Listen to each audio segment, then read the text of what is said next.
En dessous de la raison, au pied de la vérité, il y a une allégorie qui tient une Bible. Cette dame ne regarde pas la vérité comme la raison. Elle regarde vers le ciel. Cette allégorie représente le travail sur les questions par rapport à la religion. C'est ce qu'on appelle la théologie.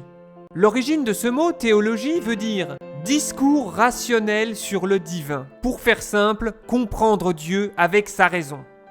La théologie reçoit deux lumières, celle de la vérité et un rayon de lumière venant de Dieu. C'est ce qu'on appelle un rayon divin. Et quand on remonte à l'origine de ce rayon divin, on voit qu'il ne vient pas de l'extérieur du sanctuaire de la vérité, mais de l'intérieur.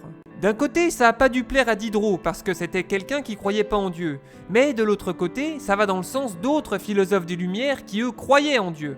Comme Voltaire et Rousseau. Mais la différence de point de vue sur Dieu, ça les empêchait pas de bien s'entendre. Et même d'être amis, comme Rousseau et Diderot. C'est pour ça que parmi les philosophes des Lumières, il y avait certains qui avaient des doutes sur l'existence de Dieu, d'autres qui n'y croyaient pas du tout, mais il y en avait aussi qui croyaient totalement en Dieu, et certains d'une nouvelle façon. Pour expliquer les choses simplement, avant les philosophes des Lumières, on ne cherchait pas vraiment à comprendre. Par exemple, comment ça se fait que le ciel est bleu ? Pourquoi une fleur est rouge et l'autre jaune ? Parce que la religion avait déjà donné la réponse. C'est le mystère divin. C'est-à-dire que tout a été créé par Dieu, et ce que Dieu a créé, les hommes ne sont pas capables de le comprendre. Du coup, c'est pas la peine de chercher à comprendre plus loin ce qu'il y a autour de nous.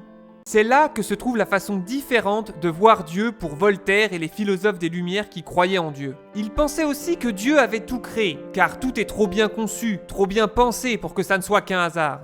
Mais ils pensaient que l'humanité avait la capacité de comprendre les créations de Dieu, c'est-à-dire comprendre la nature en l'étudiant grâce au développement de la science. Avec cette nouvelle façon de voir les choses, les philosophes des Lumières ont appelé Dieu d'une nouvelle façon. Ils l'appelaient le grand architecte de l'univers, car tout avait été trop bien pensé et trop bien construit pour que ce soit un hasard. Cette nouvelle façon de croire en Dieu est appelée le déisme, où on se rapproche de Dieu grâce à la science, c'est-à-dire par l'étude de la nature et sa compréhension.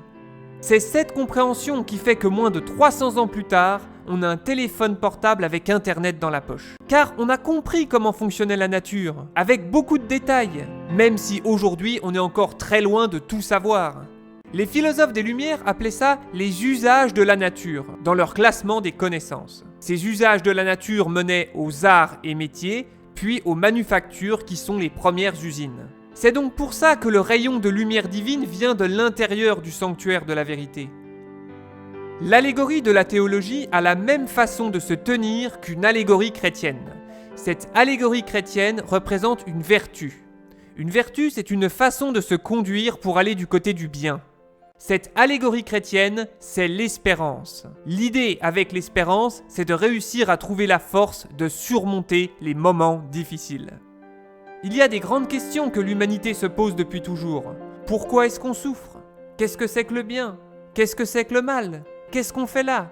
C'est toutes des questions de philosophie où les religions apportent des réponses. C'est pour ça que dans le classement des connaissances, la théologie a été rangée dans la philosophie. Là où ça pose problème, c'est que la philosophie est rangée dans la raison. Du coup, ça veut dire que la religion est elle aussi soumise à la raison humaine. Ça laisse entendre aux gens qui lisent l'encyclopédie que les écrits sacrés, ça raconte pas forcément la connaissance absolue et immuable. Et ça invite les gens à réfléchir par eux-mêmes. Mais le chef en France à cette époque, il est le chef que parce que Dieu l'a décidé. C'est ce qui s'appelle le droit divin. Et tout le pays à l'époque est organisé par rapport à ça. Du coup, commencer à vendre un livre qui explique les choses d'une autre façon, c'est mettre dans la tête des gens des idées dangereuses pour le roi. C'est pour ça que mettre la théologie dans la philosophie, ça a envoyé des gens en prison, comme Diderot. D'autres ont dû fuir la France. Certains ont plus de travail. Et je ne parle pas des menaces. Parce que ceux qui ont fait l'encyclopédie ont eu beaucoup de problèmes. Il faut dire que leur classement était très provocateur. Regardons de plus près. Dans le classement se trouve donc ce que les philosophes ont appelé la science de Dieu. Elle est en deux morceaux. Le premier morceau, c'est les religions, avec les deux façons de voir les choses. La théologie naturelle, qui est l'étude de la nature pour se rapprocher de Dieu, donc les déistes, et la théologie révélée, c'est-à-dire les écrits saints qu'on ne peut pas changer, mais qu'on peut interpréter.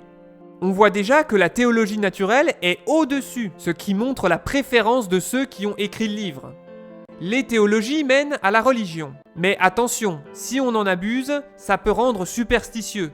Comme mettre le pain à l'envers sur la table qui porterait malheur et faire une croix dessus pour éloigner le mauvais sort.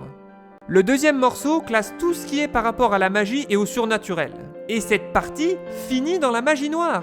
Tous ces mots sont écrits trop près les uns des autres, à une époque où le roi est au pouvoir parce qu'il a été désigné par Dieu.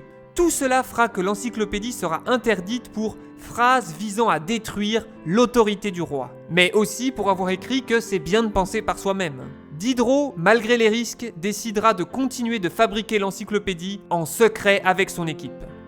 Bref, maintenant vous savez pourquoi la théologie se trouve sous la raison.